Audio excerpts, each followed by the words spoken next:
Chronic disease, H. pylori and upper epigastric ulcers, presented by Caitlin, Amanda, Kai, Alyssa, and Sarah. Helicobacter pylori is the infectious agent driving this chronic disease and causing ulcers. H. pylori has co-evolved with humans and has a flagellum that is lophotrichous, which means there are multiple flagella coming from one spot, which makes it motile and mucoous. It is also gram-negative and microaerophilic, which means it needs oxygen because it cannot ferment or respire anaerobically, but they are poisoned by oxygen. The bacterium is rod-shaped and urease positive. The transmission of the bacteria is mostly caused by contaminated food or water, contact with fecal matter, and or direct contact with saliva. H. pylori attacks by infecting the human stomach and producing an inflammatory response. Negative impacts on human population. In a study performed in southern Mexico, 767 patients who were diagnosed with chronic gastritis, H. pylori was present in 47.8 of them. H. pylori usually presents as asymptomatic in patients and is the major cause of peptic ulcer disease and gastritis worldwide. Usually, patients with H. pylori present with epigastric pain. Those infected have twofold to sixfold increased risk of developing gastritic cancer and mucosal-associated lymphoid type lymphoma, also known as MALT, compared with their uninfected counterparts. H. pylori uses flagella to reach gastric mucosa. Additionally, chemotaxis activity to adapt to various levels of sodium bicarbonate, urea, mucin, sodium chloride, and amino acids.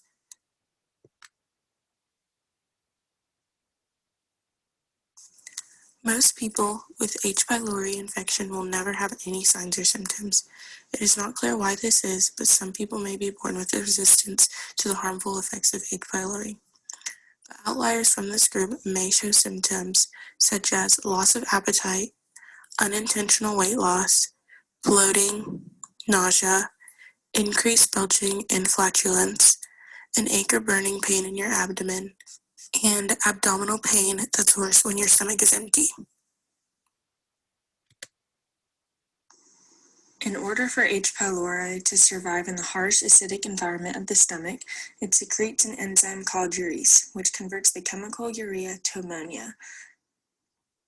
The production of ammonia around H. pylori neutralizes the acidity of the stomach, making it more welcoming for the bacterium.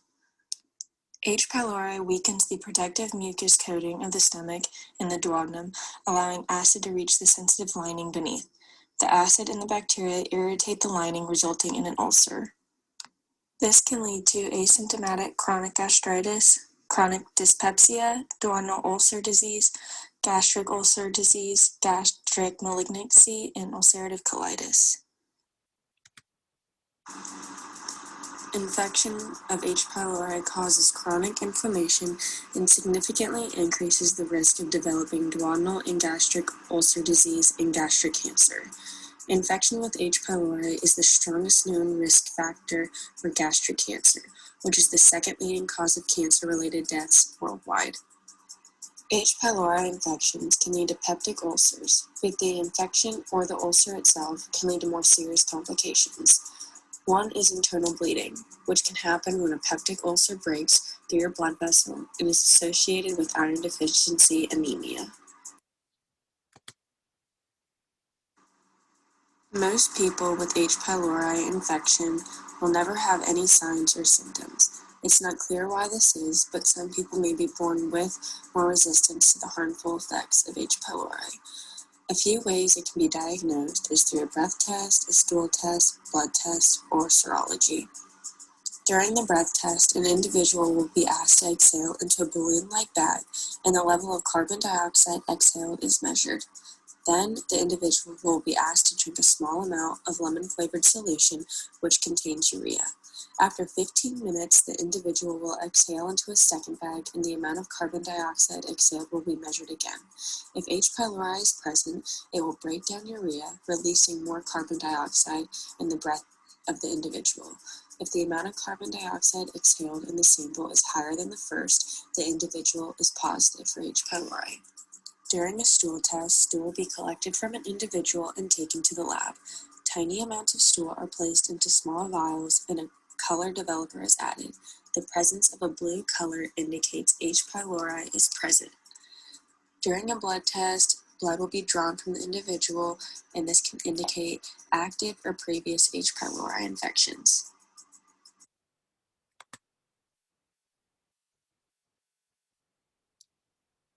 If a patient is indeed positive for H. pylori, they should be put on what is called a triple therapy treatment program.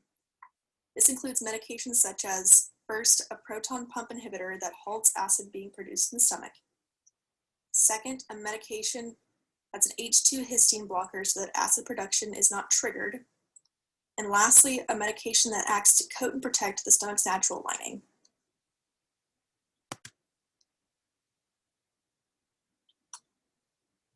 This figure was taken from the Journal of Clinical Investigations, and it provides a great visual as to how H. pylori affects more than just the upper epigastric region.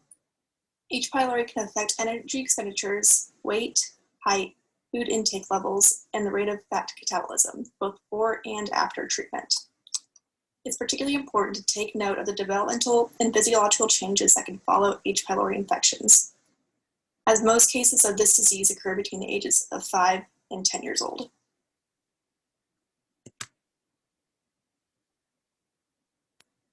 H. pylori is known to have 10 key genes that are important in its rapid and strong colonization within the upper epigastric region. Below are just some examples. First and foremost, we have genes for reception, signaling transmission, process of chemotaxis stimuli, T1PA, B, C, and D, Chi-A kinase, multiple protein coupling genes, and genes that aid in nickel transmission, which, for example, is a cofactor in order to withstand urease, carbon dioxide, and ammonia that can be present within the stomach.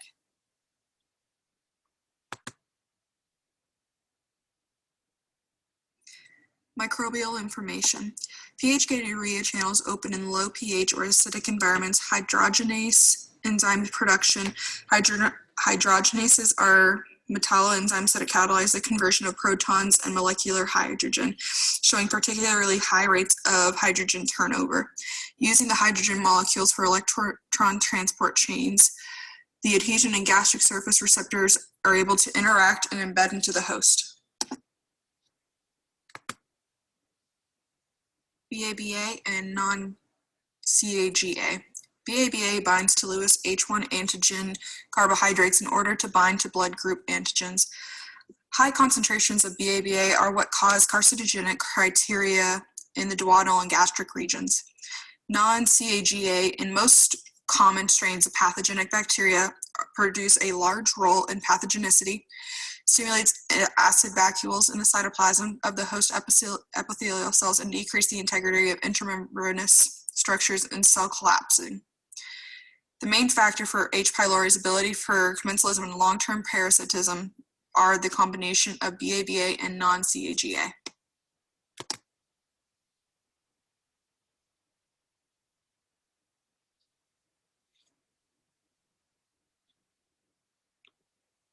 More adaptations that make H. pylori so harmful.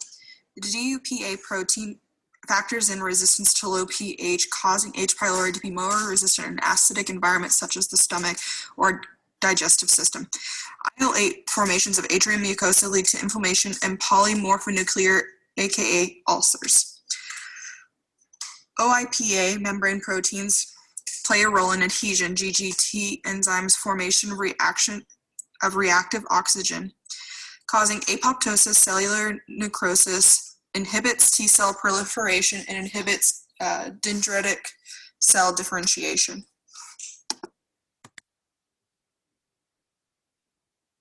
As for preventing H. pylori disease. There's no specific way to prevent getting this type of infection, though the following ways are a good way to try and prevent it, much like keeping germs away.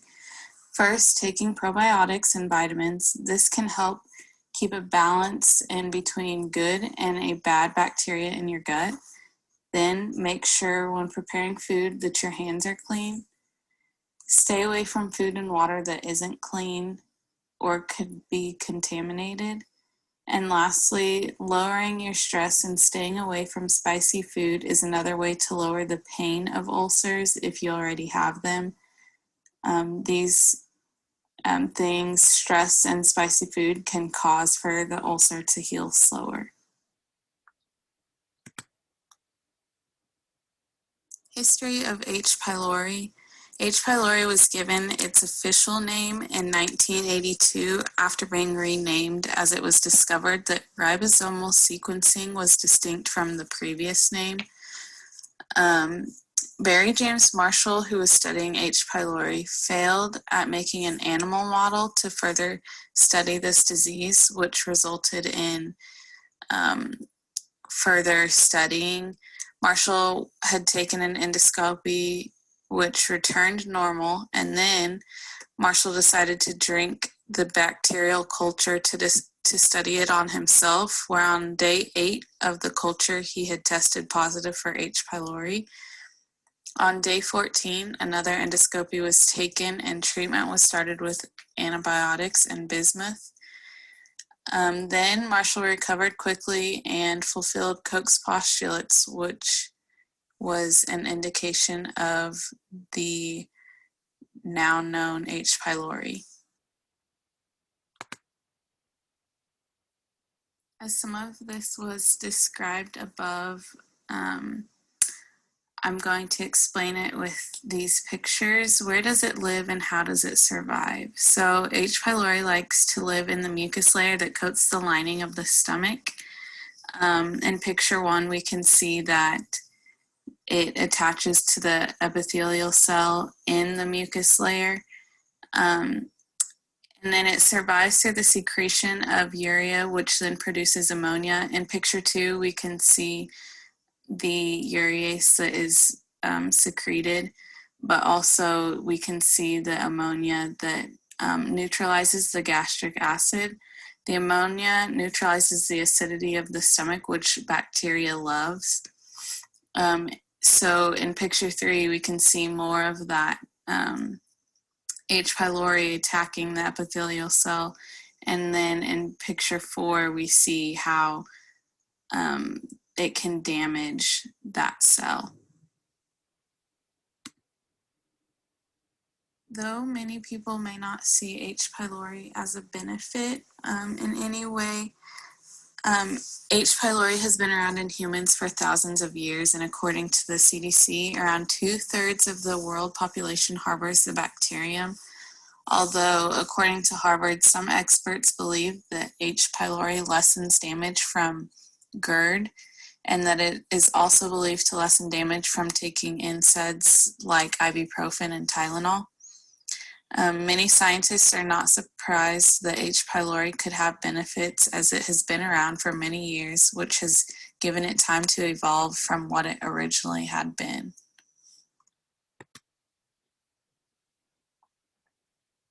How to slow the spread of H. pylori. First and foremost with any disease is early recognition of symptoms. In addition, regular testing when patients present with upper epigastric pain. Next, early treatment in order to limit the chance for ulcers to become precancerous. In addition, awareness of means of transmission should be given to all patients. That includes contact with emesis, feces, saliva, and contaminated food or water. Also, physicians should be told about not treating symptoms initially with NSAIDs without first conducting an H. pylori test. Alternatively, they should use a triple treatment option, because if NSAIDs are used when they're actually positive for H. pylori, it can make stomach ulcers worse and more difficult to get rid of.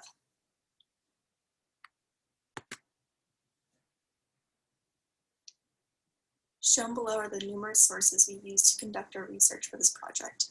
Thank you very much.